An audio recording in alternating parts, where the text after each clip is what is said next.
Right here, down. Protect them out. We put the work in. Let's finish. Come on, man. Let's do this. Family, I'll do 1, 2, 3. You see, we dream chase, cause that's all we was given to start with. Then we realized the dream was obtainable. Now look at us.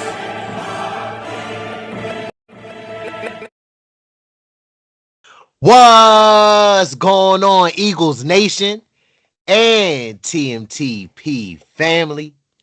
Welcome back to another episode here on the Main Thing Podcast presents.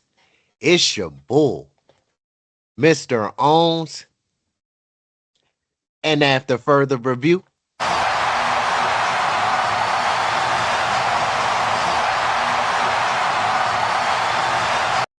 the call stands. I'm still official with no stripes. What's going on, Eagles family? It's your man, Big Huss. The one you trust. Tapping in with that midnight green medicine. Now, look, man, we're getting closer. All right, now, and when I say we're getting closer, hey, Philadelphia Eagles are actually getting towards that football that actually counts. Getting towards that real football. It's almost that time. Hey, look, man, when you said that getting closer, you remember that B-Dog? Do you feel this? Yeah, bro. Do you feel this? Greatest speeches, bro. Everybody. Come on, man. Come on, man. Hey. Now, look, man, the preseason is almost over. Training camp is entering its final stretch. Roster decisions are getting real. Position battles are becoming clear. And September 13th against the Washington Commanders is sitting literally right around the corner on the calendar. Now, before we get to week one, there's still a lot we got to talk about, right? Because the Eagles just spent another week in Foxborough. They played the England Patriots Saturday night and came away with a 24-21 loss. Now, we know it's preseason, but a loss is a loss. We don't like them, right? We only want them dubs this way. I'm going to tell you right now, we are not concerned about the final score. Once again, this is preseason. Starters didn't play. The Eagles were unveiling their regular season game plan by any stretch. This was about evaluation. Now, when we look beyond the 24-21 score, there were some very important developments, we can say. The backup quarterback conversation, that changed. The running back room, look, they gave us something to talk about. The young offensive linemen continue to make their case and impress, right? Ty Robinson, hey, we were looking for that game, and we got it, right? We got it. Jeremiah Trotter Jr., he continued to show up. You had Carson Steele, who gave us a crazy performance, right? Especially from you talking about a guy who's looking for a third, fourth, fifth spot on the depth chart. My man was straight balling. Darius Cooper, he was balling. Look, a lot was happening. Now, we have some huge injury and roster news. We'll get to that. And on day 15 of training camp, look, Mekhi Lemon, Smitty, they were back. They're back, baby. Hey, back. So today we're going to put it all together. You already know how we do, man. Talking Philadelphia's training camp, the Patriots preseason game, the quarterback 2 battle, rosters battles. Look, the Bengals preseason finale, and what this can all mean as we approach week one. But before we jump into that, you already know Mr. Owens got to holler at you. Oh, man, you threw me the you already know what time it is, man. But look, on some real, bro, some of y'all might be aware and others might not be aware. But don't worry about it. Don't think that you're going to get left behind or excluded. You know, here at the Main Thing Podcast presents, we're an all-inclusive community. All right, so we have some milestones that we want to reach. Not only do me and Big Huss want to reach these milestones personally, but we want our brand, our community, and our family to reach these milestones with us. What was that back in the day? No child left behind? Look, it ain't no family member left behind here on the Main Thing Podcast presents. So look, y'all have some homework to do. Like these videos. Matter of fact, we're going to give y'all 2 seconds to go ahead and like that video right now. Next, we need y'all to share this channel with any and everybody. Okay? Everybody. It does not matter. Let's continue getting this channel out. Let's continue getting this brand out. And we know that inflation and the economy right now is pretty expensive. But you know what doesn't cost is support. And that's what we need from y'all. Okay. So y'all already know, to our A1 day one loyal supporters, thank you. Thank you. Thank you. Y'all know it's all love. The Main Thing Podcast Presents can't happen without the support from y'all. And to our new supporters, welcome to the community and our family. Let's continue to do our part for the community and our family. I'm not going to tell y'all to please like the videos, because what's understood don't need to be said. Y'all should have already liked the video. But make sure y'all turn on y'all noties and keep your ears and eyes peeled to the streets like your local neighborhood watch. Wow. So you don't miss when me and Big Hus drop this pressure on y'all. Well said. Well said. Now let's jump right into it, man. Let's start with Saturday night. Now, the Eagles traveled to Foxborough to take on the Patriots, and like we said, they lost 24-21. But this was actually a more encouraging performance than we saw the previous week against Baltimore. And that's important, because against Baltimore, the offense looked straight lifeless, right? Now, Philadelphia had only 6 first downs for 159 yards in that entire game. Like, what are we even doing out there? Against New England, though, 12 first downs, 158 total yards in the first half alone, including 71 rushing yards. I like that we were toting that pill. Yes. It looked real dominant. That's progress, right? The offense had rhythm. The offensive line created movement. From the starters on down, truth be told, the running backs were making plays. And then Sean Mannion looked more comfortable operating the offense from the coaching booth, which is something new for us, because we're used to seeing OCs on the sideline and what. Mm-hmm. Philadelphia also showed the ability to respond when things went wrong. Were there mistakes? We know there were mistakes. We lost. There were penalties. There were missed opportunities. There were dropped interceptions by players who know they need to make plays, right? There were coverage breakdowns. But the team looked much more functional overall, right? And that's what we're looking for during the preseason. This is preseason. It's practice right now. We're not looking for perfection. What we are looking for is progress. Once again, stacking a brick, getting 1% better each day. And we saw that from both sides of the football. We look more like a Philadelphia team during this second preseason game. We definitely look more like the Philadelphia Eagles team that we're accustomed to seeing throughout the years, especially in the second preseason game. We understand that Sean Mannion is running a basic vanilla, no flavor type of offense. But with that being said, and the information that we have gathered, this offense looks better than the 2025 offense already, and we're just in the preseason. And we had a bigger sample size in 2025 than we do here in 2026, but we now have a coordinator who seems like they're competent and understand the nuances of the game, understand how to make an offense function in normal time and normal speed, man. Like, I'm so excited about Sean Mannion. He's creative. We kind of see what he's trying to do with the misdirections, the under center, the boot action. He's opening up the offense and making the defense cover sideline to sideline. This is so refreshing to have here. And I can guarantee you by the end of this season, it's going to be more talks about how we're going to be able to keep Sean Mannion here in Philadelphia. But let's enjoy this time right now, and we'll cross that bridge if we get to that point. But we have to talk about the quarterback situation, because this is where things get interesting, ladies and gentlemen, boys and girls of all ages. So we know that the Red Rifle, Andy Dalton, started his second consecutive preseason game. And once again, if you guessed it, he didn't play well. Okay, I was kind of frustrated with him on the first drive, throwing high to Eli Stowers, throwing high to Darius Cooper.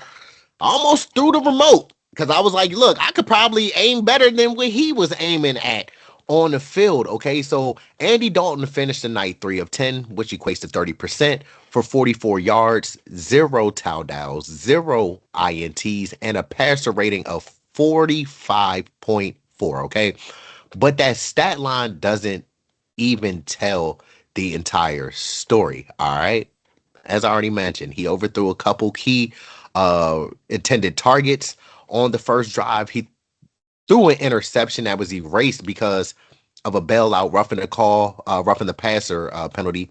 Then he nearly threw another interception. He just like, all right, well, y'all ain't want to take the first one. Might as well let me try to give y'all another one. Like, what are we doing here? Okay. And this is where the conversation becomes uncomfortable. Andy Dalton's resume, we all know, is better than that. There is no argument there at all. He's a veteran quarterback with years and years of NFL experience. But Philadelphia isn't choosing a backup quarterback based on what a player has accomplished years ago. What Philadelphia is going to do is choose a player who gives them the best chance to win now if QB1 has to miss some time. And that leads us to right now. Tanner McKee honestly and obviously looks better than Andy Dalton at this juncture. When Tanner McKee entered the game with little under 7 minutes remaining in the first half, you noticed something. It kind of clicked. The offense immediately looked different. Tanner McKee ended up finishing the game 16 of 22 for 173 yards, 2 touchdowns, 0 INTs, and a passer rating of 125.8. And what we saw on that field was Tanner McKee distributing the football to multiple targets, moving the chains, which we've been asking for from our offense. He operated the 2-minute offense flawlessly. He made plays with his arm. He even made Carson still a major part of the passing game. And there was even another tout out opportunity to EJ Jenkins on fourth down where McKee put the football into Jenkins' hands in the end zone, but EJ Jenkins couldn't come down with the contested catch. And chill, that's not on Tanner McKee. But you know what Tanner McKee did? He bounced back, just like what we do here in Philadelphia with adversity. He came back later on a 9-play, 52-yard touchdown drive and said, how do you like me now? Okay, so remember this. The Eagles were facing 2nd and 22 after penalties. There goes that word again that I don't like, penalties, okay? But what they didn't do is fold. Tanner McKee responded. His next 2 throws gained 37 combined yards. And then that's where he found Carson still for the go-ahead touchdown. Now, that is some amazing quarterback play, especially when you're competing for the quarterback 2 role here in Philadelphia. And the interesting part about all of this is the Eagles are still saying that the competition is open, right? So Nick Sirianni is not officially handing the job to Tanner McKee. And that's understandable because you got to let some things play out.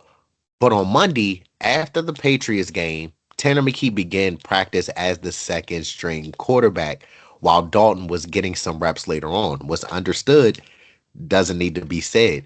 So obviously, we know that Tanner McKee has moved the needle within the coaching staff, but Dalton has been given 2 opportunities, and McKee has been the more productive quarterback over this time. But if we are evaluating what these players are doing right now, Tanner should be leading this competition.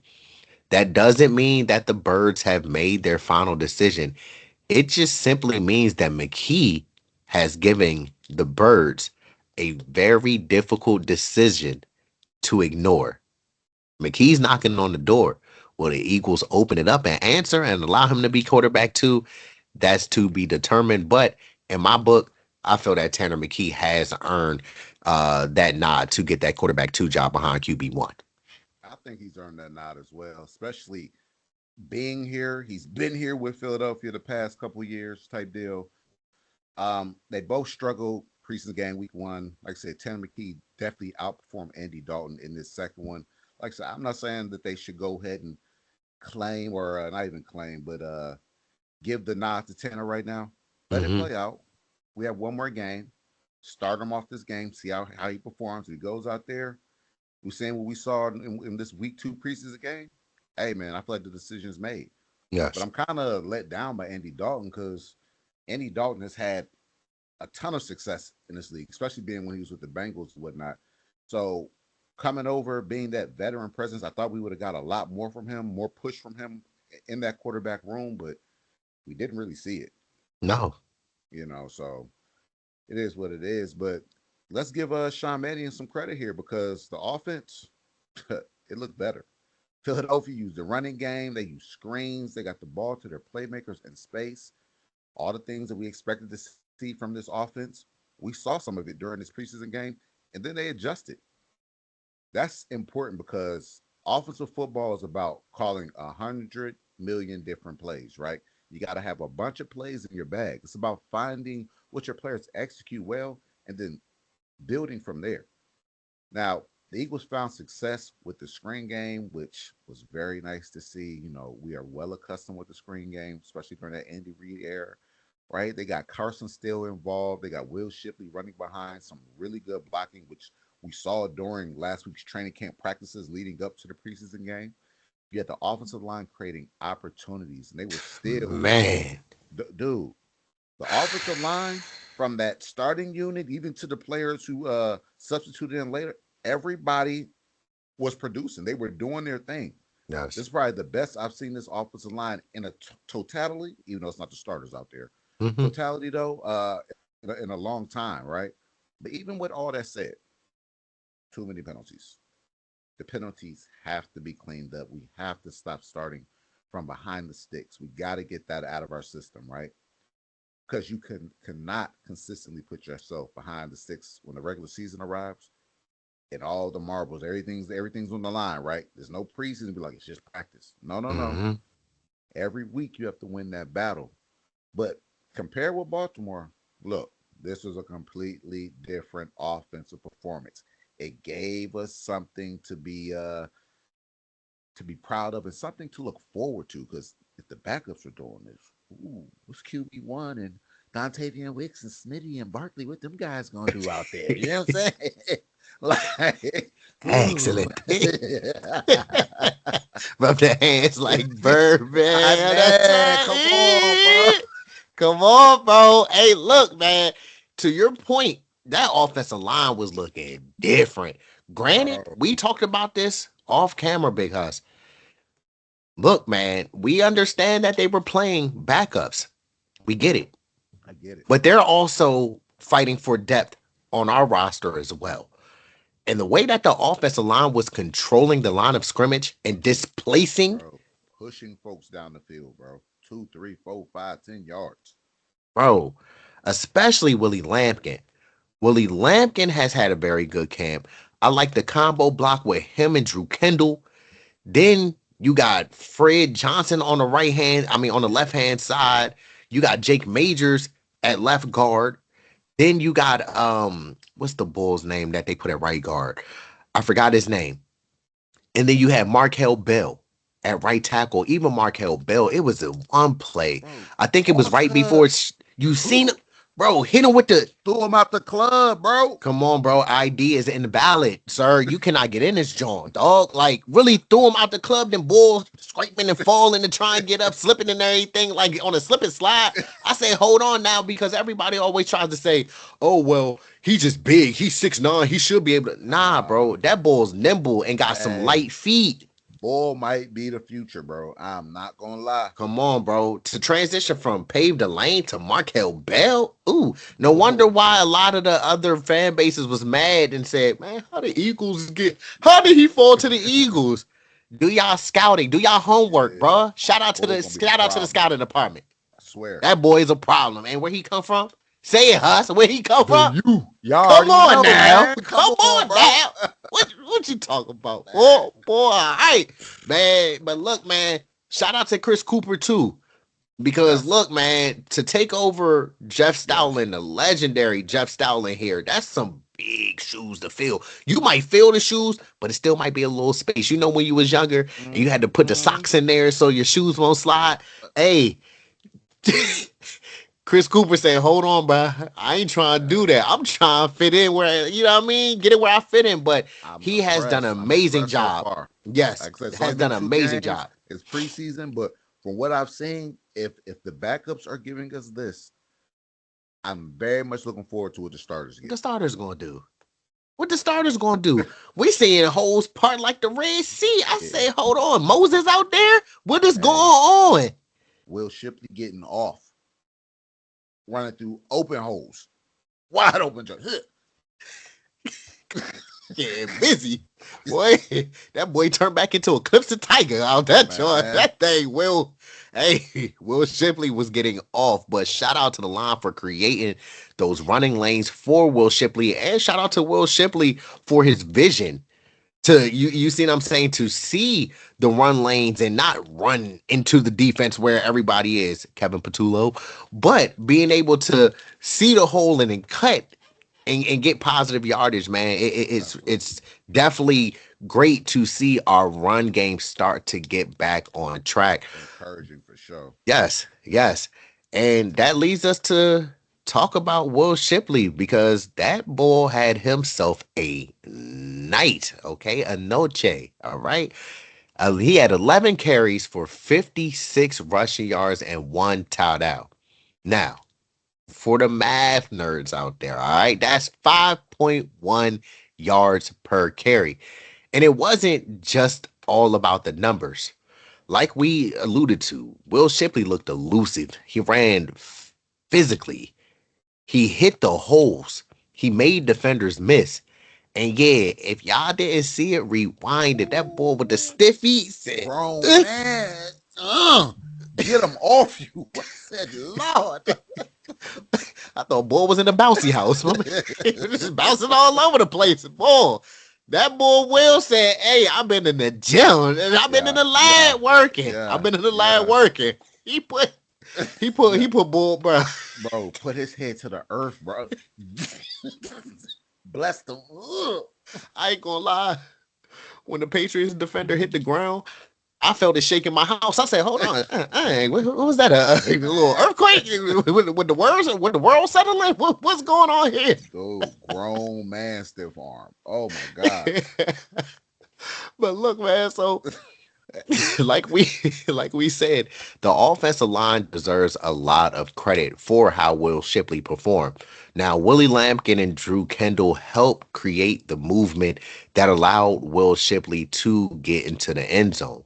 But Shipley has also been producing during joint practices with the New England Patriots. At this point, ladies and gentlemen, boys and girls of all ages, if you're asking me and you're asking Big Huss, who has earned that RB3 role? Look, Will Shipley is making it a very strong argument to put his name in there for the RB3 role because I don't see no other competition out there outside of Carson Still. Carson Still made a little sighting as well, but as of right now, that boy Will Shipley is strong in line to be behind Say 2K and Tank Bixby. Nah, Will Shipley definitely knew it was on the line for real.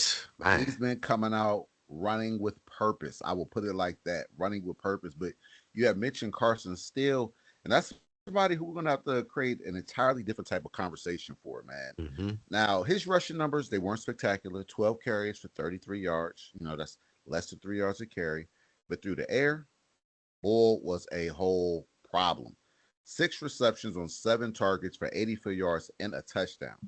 And fam, hurdles. He ain't hurdled just one guy. Bull hurdled 2 people in the same game. Hey, in the same game. I said, oh my God. Oh, good. Look. One came during the 2-minute drill, still caught a screen pass, avoided a blocked defender, then hurdled another defender, excuse me. Later, did it again on his touchdown. The athleticism, the playmaking, the versatility. I didn't know Bull had this in the arsenal.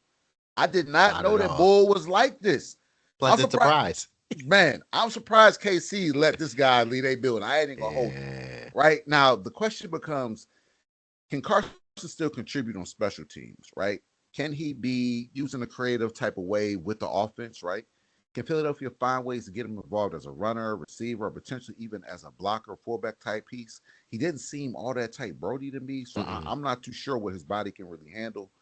But if he can contribute in multiple phases, suddenly keeping 4 running backs keeps a lot more interesting because if you don't know, most times teams only keep 3. Maybe if you're a very run dominant team, you might keep 4 just for injury's sake, but most teams keep 3.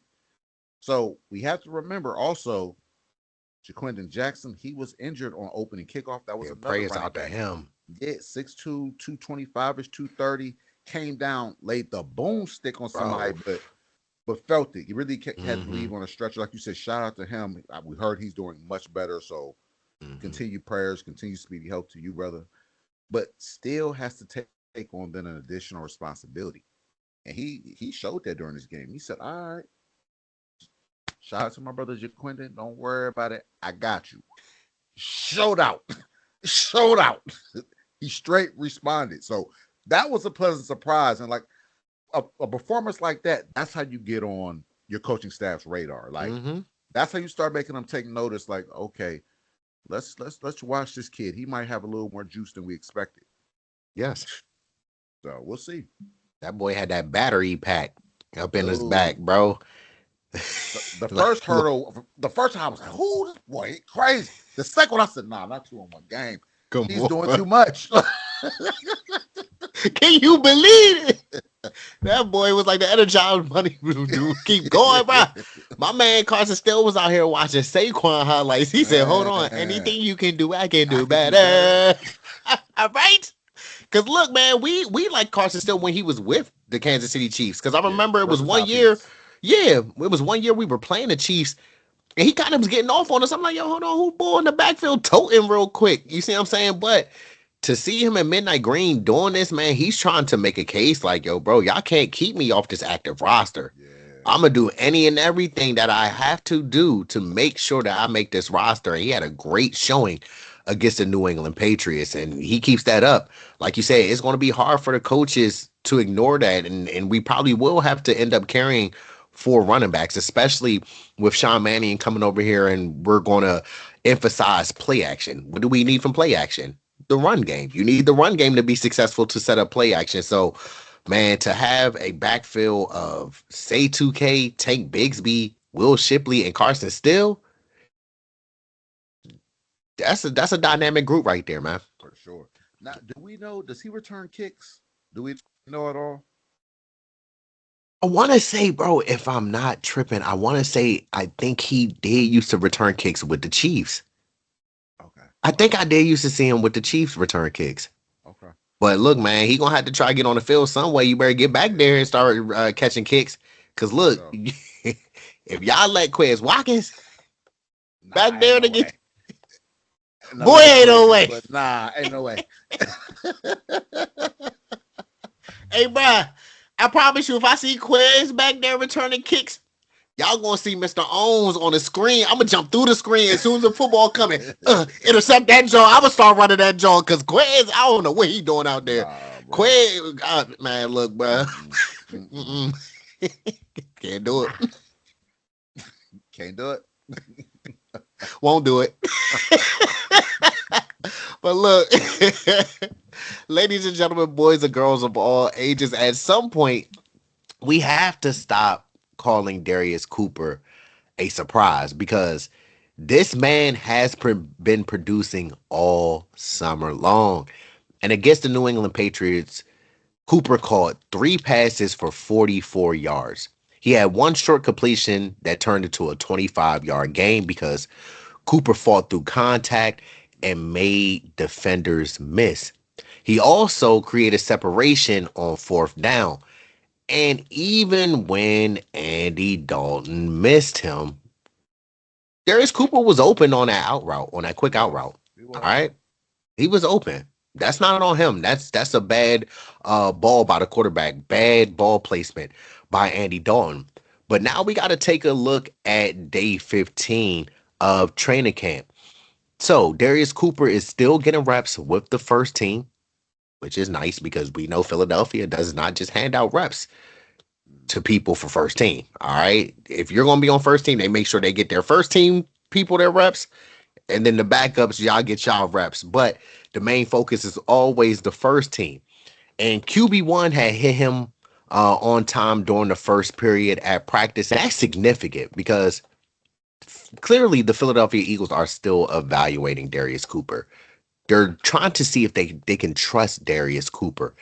And Cooper has been a vacuum with the football all summer, catching everything basically thrown his way. And that's the kind of player that you start finding a role for in your offense. Whether the wide receiver room turns out Smitty as the one, Dontavian Wicks as the two, Mekhi Lemon as a three, Darius Cooper has a strong possibility to be that fourth receiver, especially coming from where he's come from as an undrafted free agent. Fast forward 2 years, you wouldn't think that he'll be in this position, but Darius Cooper continues showing up every single day, continue being consistent and disciplined, and he's showing the Eagles why he should not only be on the 53-man active roster, but why he should also get a significant role in the offense to help be productive with our offense in 2026. For sure. For sure. He just, like you said, he has to continue earning the coaching staff's trust, continue showing that he can be relied upon when his number is called. Mm-hmm. But like you said, he's been balling all spring, all summer, coming out through the preseason games. And this next preseason game, I would expect him probably to play no more than a quarter, right? Get him some touches, let him do his thing, pull him out, because as you just mentioned, strong possibility to be that fourth receiver, and in some situations, maybe even that third receiver. You know, depending upon what's going on. But he's been a pleasant surprise, like I said, especially coming from an undrafted free agent. You wouldn't expect in your second year that they were looking at you like, hey man, he's in a position to be prime for significant touches kind of deal. But shout out to him, shout out to the work he's put in. Clearly, Bull's been grinding, and we're seeing. Mm-hmm. And coming from the school he came from, bro. He came from like a small, Tarleton State. Yeah, there you go. Think a D2 joint. You see what I'm saying? So that just shows the growth and the path that he had to go through to get to the point that he's at now, bro. For sure. Hey, hard work pays off. Yes. Bull's been working. Yes. All right, now let's talk about a couple of players you mentioned earlier, man. We had Willie Lampkin and Drew Kendall. Now, these young guys, they've been battling. Lampkin helped spring an 18-yard Shipley run. He also created the push that got Shipley into the end zone, right? Kendall right there with him. And then something interesting kind of happened, right? Philadelphia removed both players from the game after the second offensive possession. Now, sometimes that's simply about evaluation, but it could also mean the coaching staff has seen enough, right? They're protecting these players, right? They see a future in these players. They're evaluating then other players. And these guys are making a legitimate case for depth roles. Look, you've heard Willie Lampkin and Drew Kendall's names in the positive manner all summer, right? Mm-hmm. Then going into the preseason games, I believe Willie Lampkin has really, really shined, right? And he's shown Drew Kendall as well the versatile things that they can do. And we know how Philly loves versatility along this offensive line, right? They need players who can play center, who can play guard. We love Landon Dickerson. We love Cam Jurgens, right? But both players have shown to be a bit injury prone. So you want, once again, as we said with Darius Cooper, reliable pieces behind them that when thrust into action, there's no drop off, right? The standard will continue to be the standard. Mm-hmm. And that's the exact kind of value that Lampkin and Kendall are providing right now. Yeah, bro. Like you said, especially Willie Lampkin. Both of them are playing well, but Willie Lampkin has basically, to me, submitted himself for the 53-man roster, bro.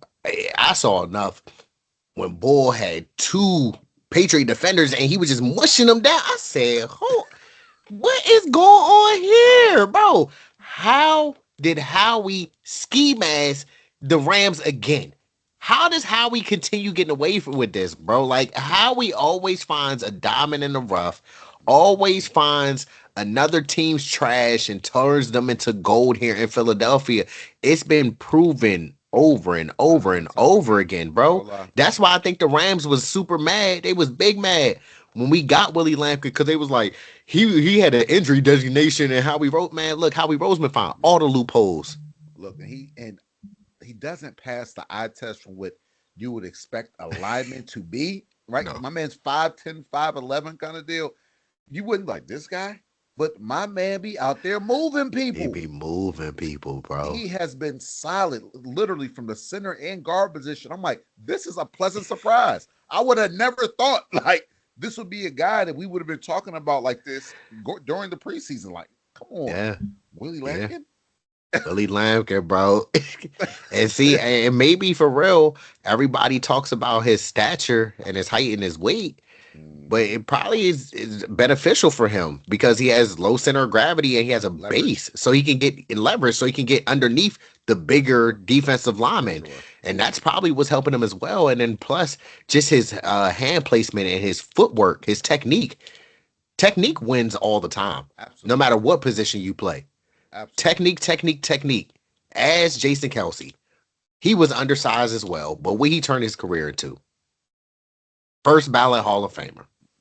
You see what I'm saying? So to even see Jason Kelce previously talking to Willie Lampkin and giving him some pointers and tips about his game, Jason Kelce sees some stuff in Willie Lampkin as well, man. And I won't be surprised if Willie Lampkin at some point this season is called upon and thrusted into a specific role. Now, I'm not going to tell you I ain't no mind reader. I don't know what's going to happen, but I don't know if it's going to be center or guard. But it's going to be one of them jaws probably at some point in this season because, bro, the way he's been playing, we ain't see the offensive line, especially the interior offensive line, look like that in quite some time, fella. All right. That boy, he needs some playing time. Okay. But now we've been talking a lot about the offense, and rightfully so. It's the new kids on the block. You got Sean Manning, you got a lot of new moving pieces over there. But we got to head over to the dark side. Like me and Big Huss always say, we got to talk about our defense, okay? And fam, that boy, Tyrod, that boy who was on our draft board, man. That boy who Howie listened to, he picked up the phone when we called him and said, get Tyrod. Howie said, say no more. I got you. Don't worry. I'm going to go ahead and draft bull. Hey, look, man, y'all was writing them off. Y'all was writing checks y'all couldn't cash, okay? What QB1 say? I had a purpose before anybody had an opinion. That boy Tyrod had 2 sacks against the New England Patriots, okay? And he had another quarterback hit that was wiped out by Keely Ringo's penalty. There go that word again, and there go that other guy again. Penalty and Ringo. It just seems to go hand in hand, all right? But through 2 preseason games, Tyrod has been producing. And this is exactly what you want to see from a young defensive tackle. Sure. Tyrod was collapsing a pocket. He was disengaging and getting off of blocks. He was finishing at the point of contact. He's responding to a slower start in camp by making plays when the lights shine the brightest. Philadelphia we already know, has some serious talent inside that D tackle room, from Breadman to Moro Jomo to Jordan Davis, Byron Young, Gabe Hall. But fam, if Tyrod continues playing the way he's been playing, you have another defensive tackle who can give you meaningful snaps. That's the beautiful part about having depth on the roster. You don't need everybody to be a superstar. You need enough players who can step on the field and not hurt what you're trying to accomplish. And Ty Robinson is giving the Eagles exactly something to think about because, like we said, we got a deep defensive tackle room. For sure. But again, if he continues playing the way he's been playing, he is going to earn some snaps. And Clint Hurt is going to have to put Ty Robb out there. But I'm just so excited because he was really somebody who we truly wanted in the draft. Got him. He started slow, but he's making us look good right now. Cause, bruh, he making us look good. Touche. We good over here, Haas. Look, man, like you said, it started off slow. It did. We like, man, is he gonna find it? I don't know. But when them lights came on, and that's when it matters most, Bull has been performing. And when he's making his plays, man, they aggressive. He slamming you to the head. I say, yeah, Vanilla Gorilla, yeah. Come on, man. Look, he got called out. We've been asking for it. My man, like you said, he's making the coaching staff have to think. It's only his second year, but it's trending up. This D tackle room, it really is deep. Now, Vangio went out and said the linebacker room he feels is the deepest. I don't know. This D tackle room, we got some ballers in this D tackle room. That John. Man, come on now. Now, another guy who's been balling, X-Man Jr. If you've been watching, you already know, man. He timed the snap perfectly against the New England Patriots, man. Came through untouched, sacked. I mean, hey, got to the QB in a hurry. They made a strong open field tackle on Tommy DeVito. We don't like him, ex-Giant, right? He's playing fast. He's seeing the field. He's finishing. And the linebacker room, once again, just like we just said, D tackle. Just like you said. Hey, very interesting. Zach Bond, Jahad Campbell, Smile Monday, Chance Campbell, X-Man Jr. X-Man Jr., look, Bull is playing like a starter. There is no denying it. If you have been watching these games and you've been hearing the chatter from practice, he's playing like he should be one of two when it comes to that starting defensive room and the linebackers with the linebacker group. Now, there are legitimate questions about who gets snaps and how the rotations develop, but Trotter has to be on that field in some shape or form. It would be a disservice to this defense if he was on the sideline majority of the season. My man makes plays and explosive plays every game he's been in here, really even dating back to last year. I think he's finally catching up with the game. It's slowing down from because as an undersized linebacker, you have to be able to diagnose instincts right now. Like you said, them instincts have to be immediate. Mm-hmm. And he's seeing it. He's slipping blocks, getting TFLs. He's running quarterbacks down, right? He's active. I'm loving what I'm seeing from him. It's not fair that he has a legend for his dad that's able to give him all the technique tips. Hey, look. Continue doing it, Big Trot. I ain't mad at you, Continue doing it, bro. Because like you said, ever since Trotter Jr. has been here in Philadelphia, bro, he's been flashing since we first drafted him. He's been flashing, whether that's preseason or regular season. Now he has turned a corner. He has arrived. You can really see a difference in Jeremiah Trotter Jr. And if it wasn't for Jahad being a first-round pick, I can guarantee you that Trot would be starting. Trot will be starting on a lot of other teams if he wasn't on the Philadelphia Eagles. Like this, that's how, man, look, bro, that's how stacked our roster is. Don't let this national media, even some of the local media, or even some of these lame other fan bases try to tuck y'all out of, oh, well, the Eagles, they lost A.J. Brown. They lost so many players. They don't. No, bro. Our roster is still a top 3 roster in the NFL. And that's saying a lot. Because like we said, Jahad, he's going to get the nod, but you cannot keep Jeremiah Trotter off the field, bro. He makes too many plays. I'm telling you, it'd be a disservice. I'm telling you. Yes. Makes too many plays, Huss. Way too many. He shows up in a run game. He shows up in a pass game. You can't coach hustle. You can't teach effort. You can't coach hustle. And he provides both of them. Just imagine some packages with him and Zach Bond on it. Ooh. The speed that he's playing with is a speed that you're waiting for Jihad to play with.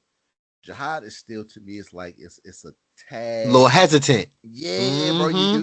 That's all of a He's not trusting what he's seeing. Nah, bro. Hmm. Trot is trusting everything and he's executing. Yes. I'm moving now. Like It's my money and I need it want now. man. You see it. He's playing what they say, playing with urgency. He's playing Yes. with urgency. He is, bro. He is. I'm excited for the season for him, bro, because he's really gonna wake up the whole league and announce himself. Even though everybody know his dad, he said, "Look, Pops already did it, retired. I'm next in line." Yeah, hey, Okay. I'm carrying the axe now. Where that word is? You know what I mean? What need to be chopped down? Because I'm here. But Man. look, but look, so we gotta get into a story that is super fun. Okay, so we gotta talk about a young defender that is giving the Eagles something truly to think about. Even though this is his first time ever playing organized football, we gotta shout out Josh Wuru, man. He recorded a sack in his second ever football game. So think about that, ladies and gentlemen, boys and girls of all ages. Again, his second football game ever. Okay. Then his teammates, of course, they celebrated with him. Especially everybody was celebrating with him, but two people that I specifically saw that were super, super excited, man, was Jalen Hunt and Jonathan Grenard. And those two, basically, when Josh Ruru came to the Philadelphia Eagles, they took him under their wings, okay, and basically coached him up, helping him get acclimated to football. And Josh Ruru, I guess he understood every assignment that they gave him because that man is coming out balling. We remember we said he slowed up on a quarterback that one time. But we saw the flash. We saw him bending around the edge and that hustle, Yes. that closing speed. He finished on this jaw. He made sure he said, "Hold on, you're not about to get the ball out too quick before I get there. I'm gonna make sure I get not only the contact, but I'm gonna make sure I get a sack too, man." But this is what it's truly all about. Okay, it's about development. It's about learning. It's about growth. Then you have Uar Bernard, all right, recording his first two tackles of his NFL career. Now, these guys are developmental projects. We get it.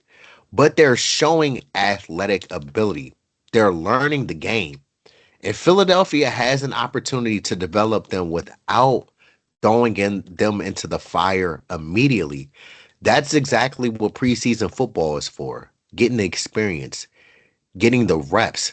So maybe not this year, but sometime next year or even a year after that, they're able to step in and not be the newbies no more and be able to show what they've learned, how they've grown, and the development that they've taken and be able to contribute to the already stout defense, man. I'm excited for both of them because both of them are physically strong.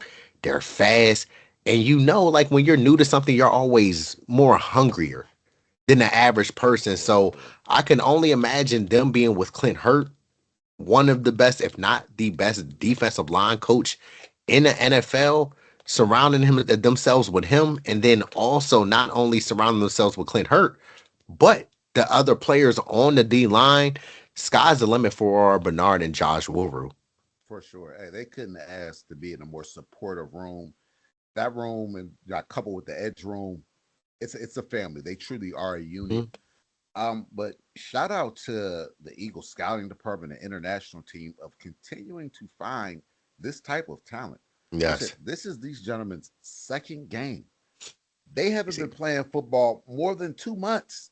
You know what I'm saying? Like they are super brand new to this. So to see these type of signs and this type of play and to show this type of athletic ability already, very promising, very Mhm. encouraging. Like you said, if not next year, year 3, 4, these They gonna be players might be problems, some bro. names that we're talking about. Like I said, there's some dogs kind of deal.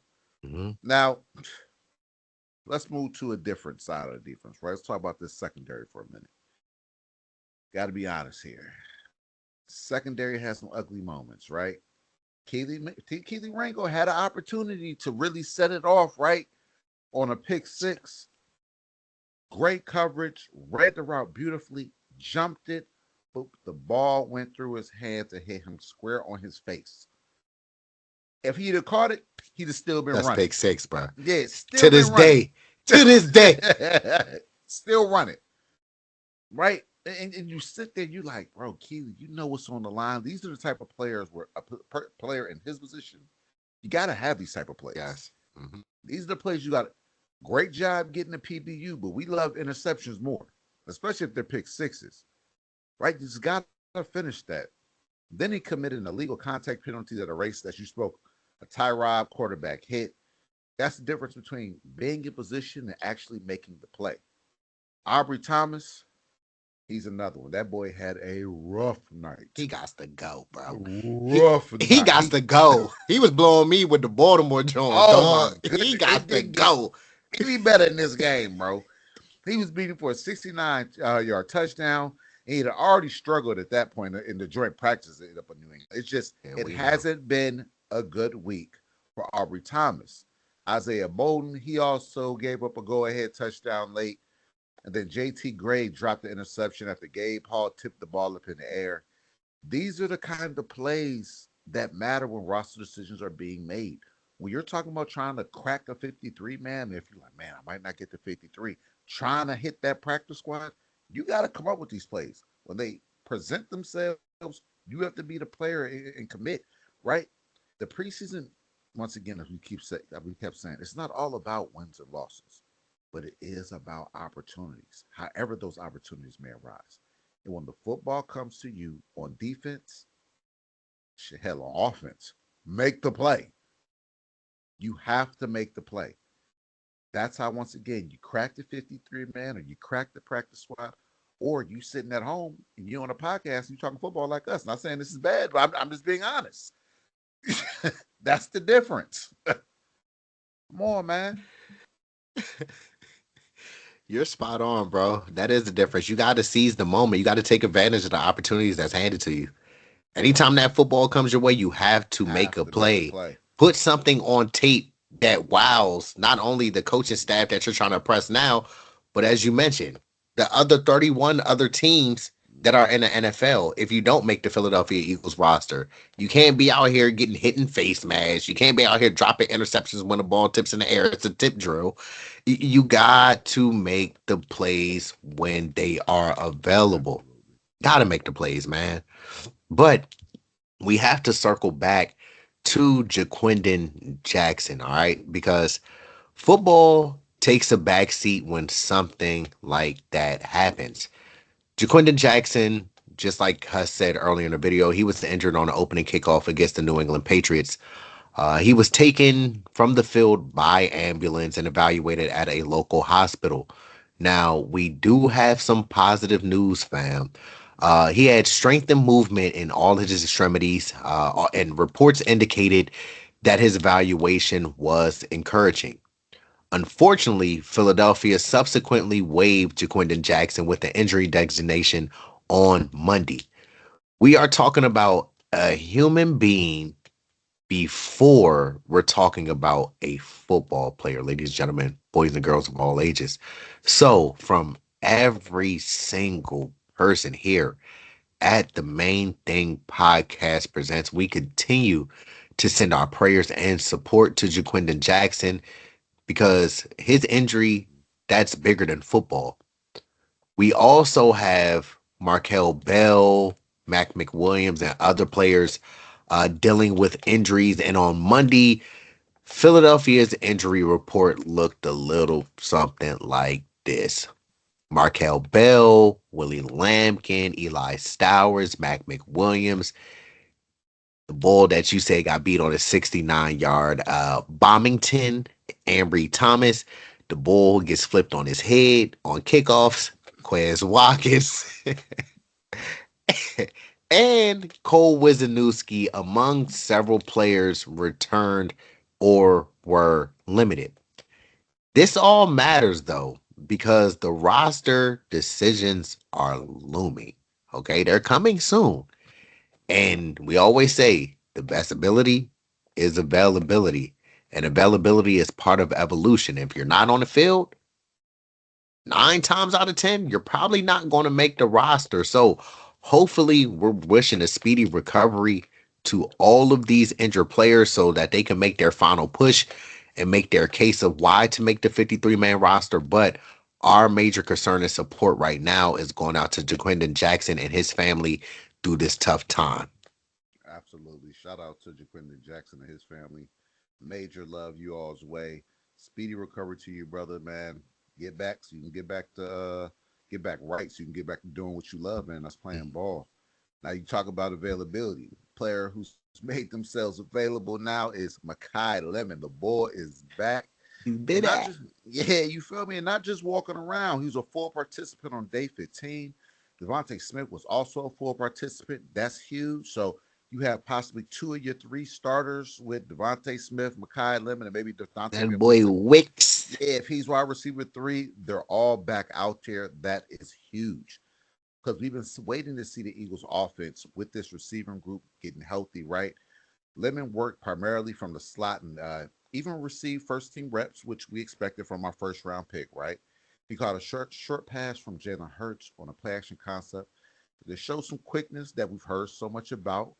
Good to see him moving quickly, especially coming off a hamstring. That is great news. Now, here's the thing. Lemon's injury was the same injury that he had during the spring, which was a hamstring injury. So Philadelphia had to be smart about this. They did not need to rush him back. There was no reason to rush him back, especially being how this wide receiver room has been performing without a Makai Lemon, even without Smitty, right? We need him healthy when the season comes around, but getting him back onto the field now gives him valuable time to rebuild chemistry with QB1 and get him comfortable in the offense before September 13th. We have a few weeks, right? He has to get back into the fold. Like I said, getting that chemistry with QB1, getting that chemistry with his fellow receiving group, right? Just seeing how they do things, right? And Lemon himself even said he expects to be ready for the season opener. That's what we want. Him healthy, him prepared, him confident, him ready to ball out, stomp a hole in the Commanders, right? Because it's right there. September 13th. What is that? 3 weeks? 4 weeks? Yeah, about 3 weeks or so, I want to say. Right? So that'll be here before we know it. That's a blink. If you blink, you might miss it. Hey. Better stay on your P's and Q's. It's going to be a show. Old masterpiece out this, John. We ain't talking about the KC barbecue. Man. But look, we can't talk about one without talking about the other. Sure. We know Makai Lemon came back to practice. So now we got to talk about our wide receiver 1. That boy, the Slim Reaper, who's really like that. All right? That boy is really like that. What's that? The future Kendrick voice? Is you like that? But look, man, the Slim Reaper, he returned as a full participant to practice on Monday, and you can immediately see the difference in the offense with Devontae Smith presence out there. Now, QB1 hit Smitty on a crossing route against 23-1, no Vizzy. Quinyon Mitchell during 7-on-7 period. And you can kind of tell Smitty, he was nimble out there. He was moving, looking good. All right. The offense looked more complete with Devontae Smith out there. And that's important because Philadelphia needs to develop chemistry with the receivers who are actually going to matter when the regular season begins. Smith, he doesn't need to prove anything in the preseason. We get it. He's the bona fide top 5, top 10 receiver and our wide receiver 1 here in Philadelphia. The priority with Devontae Smith is being able to get him into September healthy and, like Big Hush just alluded to, have him ready for week 1, September 13th versus those Washington Commanders at the Link, man. That's the number one thing. Health is wealth. QB1, Smitty, they already have that chemistry and that timing.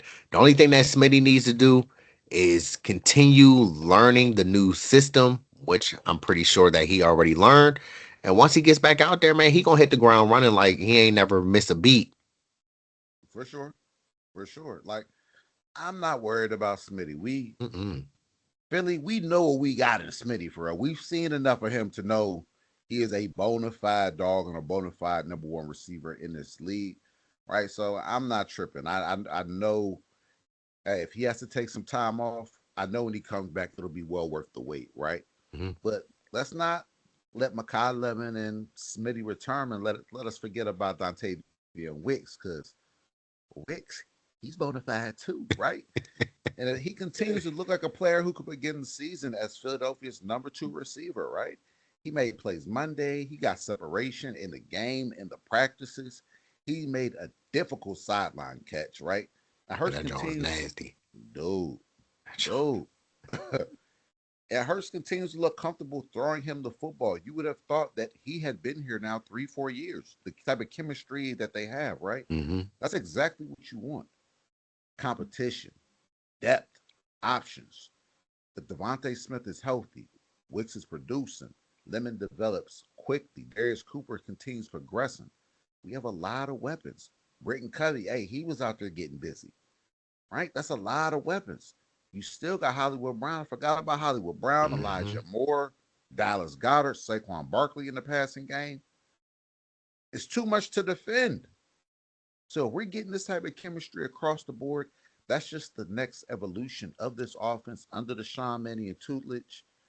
Look, brother, the offense is scary, and truly sky's the limit for this offense. We could be a top 5 unit if everyone keeps progressing on this track. We could easily be a top 5 unit. And this is the thing that I love, that people are underestimating this unit. They're looking at us like we're about to struggle. We're not about to be able to move the football. Every time that we're doubted, we always rise to the occasion. I want people to continue to doubt the offense, because I'm excited by just looking at our backups in this offense. So imagine, to your point, what the starters are going to look like in this offense. What? The holes that Will Shipley, you don't think Saquon hitting his head on a goalpost, Take Bigsby hitting his head on a goalpost? No. What? Come on, man. And then on top of that, what gets me excited is we knew Dontavian Wicks was good with the Packers. He took a whole nother leap, okay? Coming here to Philadelphia. Yeah. He took a whole nother leap. Even when he was at UVA, solid receiver. You ain't think that he was going to be what he is now. For sure. But then when you add Makai Lemon and Devontae Smith into the mix, you got 2 of the best route runners in the National Football League. So not only is our run game going to be official, that pass game is going to be official too. With all the weapons we can maximize, we're going to legitimately make defenses cover every blade of grass when you're dealing with the Eagles offense in 2026, man. Like it's dreams and nightmares from 2025 to 2026. Okay, we're in a dream right now. We're gonna wake up and it's still gonna be a good dream. Last year it was a nightmare. All right, nightmare. Oh, no doubt about it. It was a nightmare. I'm frightened. Oh my gosh, what is going on? What monster is under my bed? I don't know. Okay, it's Kevin Patullo. Kevin Patullo. Run! He's like, come on. It's crazy work, but man, this offense, people keep sleeping on it. They're gonna wake up a lot of people this season.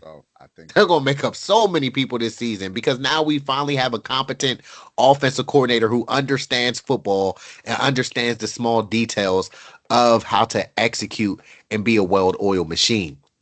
But something that caught me and Big Hust's attention on day 15, Philly, they used Dallas Goedert as a lead blocker for Say 2K. We got to think about this, ladies and gentlemen, boys and girls of all ages. Goedert isn't just standing there waiting for a pass, because we know he's fire in a passing game. Sean Mannion got him moving, got him blocking, creating space in the run game. And that's the kind of wrinkle that you add into an offense that can make an offense difficult to defend. The Eagles also continue using play action concepts, RPO looks, and motion. While Philadelphia isn't expected to rely on the RPO offense heavily this season in 2026, it's still good to keep those concepts available so that forces, again, defenses to respect and honor multiple responsibilities. That's what you want as an offense. We ain't got to do no gimmicks, no trick plays. We want to make the defense be in conflict, make the defense choose. And once they choose right, we're going to go left, right out the back door and be in that end zone, tied out in there. I'm trying to tell you, bruh. Offense about to get spooky on them real quick. And now, for real, what I'm saying is he's maximizing the abilities of his players for real. Yes. Dallas Goedert is much more than just a receiving option. I know we talk about him all the time in the pass game, but Dallas Goedert is also a hell of a blocker. A blocker, yes. He is an all-around tight end. So Mannion is out there. He's like, I see what you do well, and we're going to make sure that we play to those strengths and get the best out of you, maximize everything that you're giving us. And I love it. Mhm. I love it. Don't make Dallas Goedert a one-trick pony, right? We don't have to overcomplicate these things. Let him go out there and do what he does best, like straight, right? Now, if you've been watching training camp, and you know we have, you already know Jalen Hunt. He's been everywhere. Everywhere, Literally, you ain't never there. Hey, come on, bro. Right? And Monday was no different. He recorded a would-be sack, got into the backfield for a TFL against Tank Bigsby. Moro Jomo, he continues the ball. 2 sacks on QB1 during team drills. 2, right? These 2 have been among the most consistent defensive performers of camp, right? Jomo is entering an important contract season, so I know why he's balling out of his mind. Hunt is continuing to develop into a serious weapon. We are seeing this on a daily basis with this guy. His name is popping up in all reports, every camp, right? And then Vic Fangio, the Donnie, and you're sitting back, you're seeing this, man. You got to love what you're seeing, right?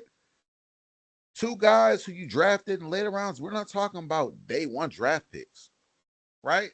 These guys came in later rounds, 3rd round pick. What was it, 6th, 7th round pick for Moro Jomo? Yeah, right? I think he was 7. 6. I think he was 6. Yeah, one of them. Right, out of Texas. You would have never thought that these guys' careers would have taken this type of trajectory. Moro Jomo is on a Milton Williams kind of path. Hopefully we can retain him. You know, he doesn't go elsewhere, but that's the kind of path he's headed on right now. Mm-hmm. But when your defense can generate pressure without needing to blitz, when your front 4 is this tight, this active, look, man, that changes everything. If I can get home with 4, that's more people in coverage. This offense can do nothing. We're smothering it all. And as we see, you saw that his first year, he didn't blitz as much, but he's been blitzing a little bit more. But we have the front 4 and the capability where we don't necessarily need to blitz. No. You know what I mean? That's just the added wrinkle that we have in the package. That's not a necessity, though. We have that type of talent, so I'm loving it. And I'm loving the progression of these players, man. Shout out to them. They are turning into serious defensive weapons. Yes. I guess you loving it, but it ain't Mickey D's, right? You know what I mean? Okay. Okay. Hey, that boy Godfather Vic, the Donnie Don. He over there eating his cannolis, just watching, just looking like, man, hold on. I got a few options that I could play with. You see what I'm saying? As far as the defensive line, man. And you made a great point with Moro Jomo on that same trajectory as Milton Williams, because Moro Jomo, he's going to command some major bucks, that major money in the offseason. So like you said, hopefully we're able to retain him. But I'm excited again for Jalen Hunt, man, because that is a guy who we were on board the first time we saw him play. We say he is going to be a superstar. Maybe not next year, but going into that 3rd season, the seasons he's going into now, he's going to turn into a superstar. So that's 2 people that we really clamored for in getting here in Philadelphia between Jalen Hunt and Ty Robinson, bro. Those 2 are starting to make us look like geniuses. All right. I don't know if we're like how Myalata said Sean Manny was with the evil genius. We'll just take half of it. We'll be the genius. Okay. Yeah, but for sure. Look, man, they're making us look smart. about this little thing that we call football over here, okay? So now, with all the information and intel that we gathered from day 15, what did we actually learn today? We learned that the Philadelphia Eagles are shifting from developmental mode into more of decision making mode. The starters got most of the work. The twos received limited reps. The threes didn't really get a chance to participate. And that's because we're getting closer to the point where the coaching staff knows what most of the players can do. Now they're deciding who makes the roster, who gets practice squad considerations, who gets cut, who gets traded, who gets a bigger role, who can actually help us win football games when it matters. The Eagles also released veteran special team safety JT Gray, waived Jaquindon Jackson, as we said earlier, with the injury designation on Monday, then subsequently filled the roster by signing defensive back Jalen Mahoney and running back Jordan Mims. We know Howie, scheme as Howie. You know he's always trying to construct the perfect roster. And that's just simply called roster management. But ladies and gentlemen, boys and girls of all ages, we're officially entering that portion of the calendar where everything matters right now. Everything. You're being evaluated constantly, whether on the field or off the field. So show up, put your best foot forward, and man, look, good luck to the players for the rest of training camp. And if you make the 53 here with the Philadelphia Eagles, you know me and Big Huss gonna be over here chopping it up, talking about y'all. But if you don't, good luck wherever you all land, all right? Because we know that Howie Roseman will put together a roster that will compete for a Super Bowl. And I expect us, and Big Huss expects us, to be in the Super Bowl in 2027 out in LA and La La Land, man. Absolutely. No doubt about that. Okay. So now you ask us what's next, right? The Eagles will finish the preseason against the Cincinnati Bengals. And this game is going to be interesting, not because we care about the final score, but because this is a final opportunity for some players to put their best film on tape right before roster decisions become official. For some players, Cincinnati could be the difference, right, in between a 53-man roster position, a practice squad position, or looking for another opportunity elsewhere, whether that be on another NFL roster or in your local area, right? And that's why we're watching really one position, and that's the quarterback position. I'm watching Tanner McKee. I'm watching Andy Dalton. I'm watching the running back game. I'm watching Darius Cooper, right? You have to continue to watch the offensive line depth, Ty Robb, and some of these defensive players, Jeremiah Trotter Jr. We have to continue to watch the secondary, right? Now we're watching these players because they've been fighting all summer for this final opportunity, and it's here now. We go from a 90-man roster to a 53-man roster after this preseason game. So that means 37 players will more than likely either end up at home within some of that, the practice squad, but more than likely you'll be home, if not on that 53-man roster. So this is another opportunity. The NFL is all about opportunities for these players to go out there and show why they deserve to be on this Philadelphia Eagles, future Super Bowl winning roster for real. Yes, sir. Say a lot for the people in the bok. Come This on, a man. future Super Bowl roster right here, bro. Whoever the 53 is, it's gonna be a future Super Bowl roster. But we all know eventually the preseason will end, right? So the roster will get finalized. Suddenly, we're going to be talking about September 13th when we have our Birds taking on the Washington Commanders at the Link. I believe that's a 425 game, if I'm not mistaken. If I'm not mistaken, okay. America's game And of the week. come on, bro. Everybody wants to. Of Hey, course, we're America's game of the week. Starting off the year like that. Of course, we're America's game of the week. We're America's team. Everybody loves the Birds. Come on, Bleed man. green. All right. And so when the preseason ends, that's where obviously the evaluation ends. That's where the excuses disappear. And this is where records will matter. And that's why everything that we're watching right now truly matter, because every rep at training camp, every joint practice, every preseason snap, every dropped INT, every towed out, every sack, every missed assignment, every player fighting for a roster spot, it's all a part of building the team that will walk into week one.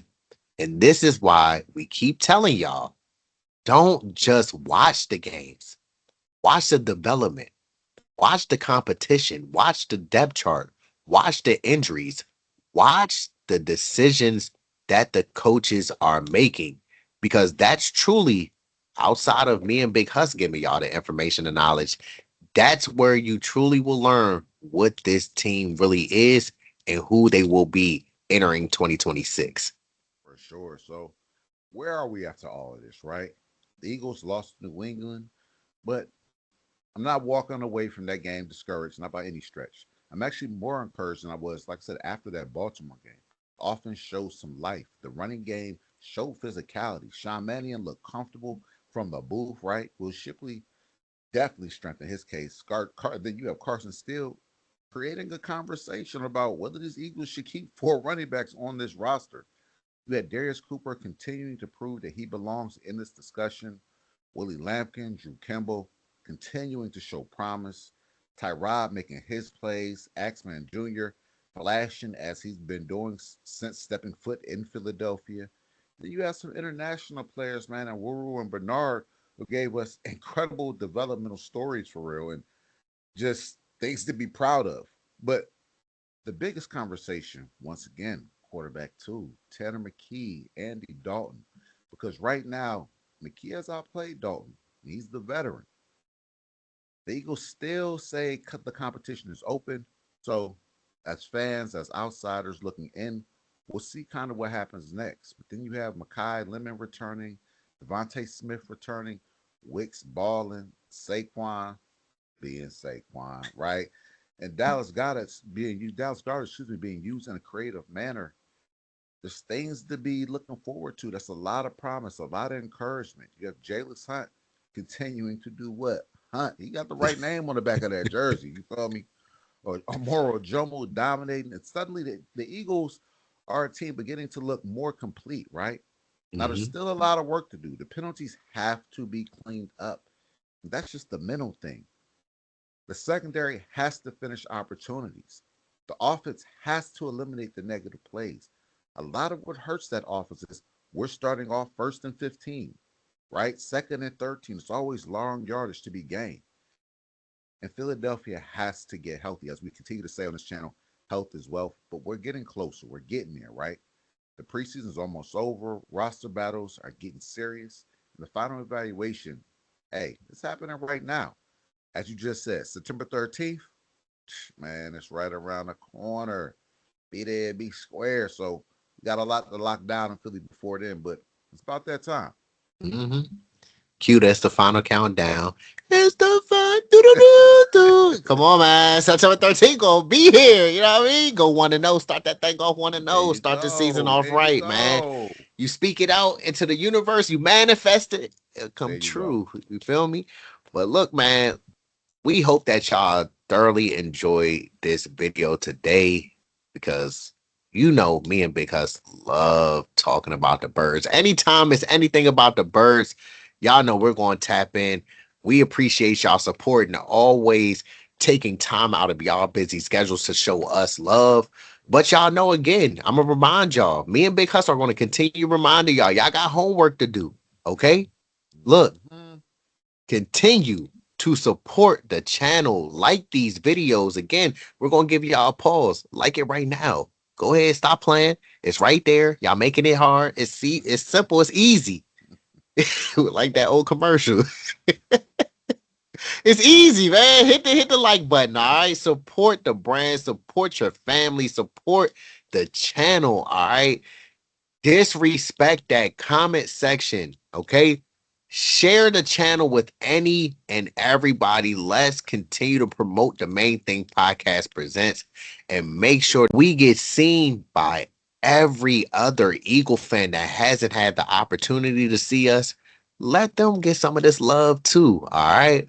But the last thing, make sure you turn on that notification bell, because sometimes that notification bell be off. You want to make sure that you receive all the notifications to your phone, your tablet, your computer, wherever you check us out. Turn that notification bell on, man. Also known as that Liberty Bell looking thingy, so you don't miss when Swoop comes out with the Eagles news and updates. Well said, well said, well said. Hey, we appreciate y'all being part of all this journey, right? Mhm. And if you do not know, hey, I go by Big Husk, And I go by Mr. Owns. and this is the Main Thing podcast, where we keep the main thing The Stay, Hey. stay blessed, stay safe. As he said, continue to support the channel, continue to support your birds. Hope everyone's having a great week. Hey, man, until next time, we out. It was I was gonna make a lot of money doing what I wanted to do. I went after it, and it was a struggle to achieve it. But you know what? I caught that bitch. Dream chasing.